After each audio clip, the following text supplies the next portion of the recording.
ერთ დღეს მელა და თხა დაძმობილდნენ და ერთად გადაწყვიტეს ყანა დაეთესად. ორივე გულმოდგინედ შრომობდა, თესავდნენ, რწყავდნენ და მზის ამოსვლას ელოდებოდნენ. ზე ამოდიოდა და ყანაც თანდათან ამობიბინდა.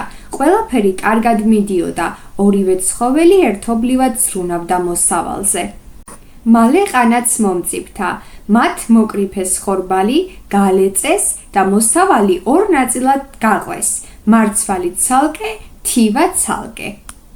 მელამ თხას უთხრა, მარცვალი მე დამრჩეს და თივა შენ დაგრჩესო.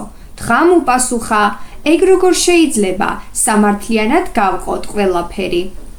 მელამ თქვა, მაშინ ჩემი ბიძა მოვიყვანოთ, სამართლიანად გაგვიყოფსო. თხა მიეჭვა, რაღაც ვერ იქნებოდა და ორ დიდ ფუმფულა საყვარელ ძაღლს მიაკითხა, ყველაფერი იუამბო და თივის სვინში დამალა ისინი. მალე მელა დაბრუნდა და მართლაც დიდებული ძლევამოსილი მგელი მოიყვანა, თხას თვალები დაუგნელდა მის დანახვაზე. მგელმა უთხრა, ჩემს დისწულს რატო აჩივლებო, რა გაუკეთეო?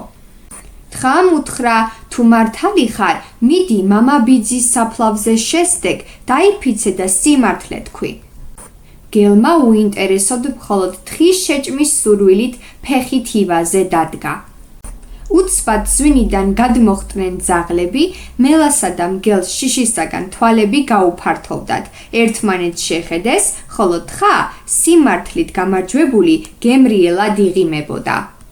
საბოლოოდ თხა სიხარულით დარჩა თავის ხორბლებთან, თივასთან და პეპლებთან ერთად ცეკვა დაიწყო.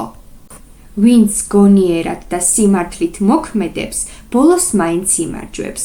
ცპიერ მელასა და უგუნურ მგელს ვერაგობა ძვირი დაუჯდათ, ხოლო თხამ მართალმა და წინდახედულმა ყველაფერი თავისთვის დაიტოვა.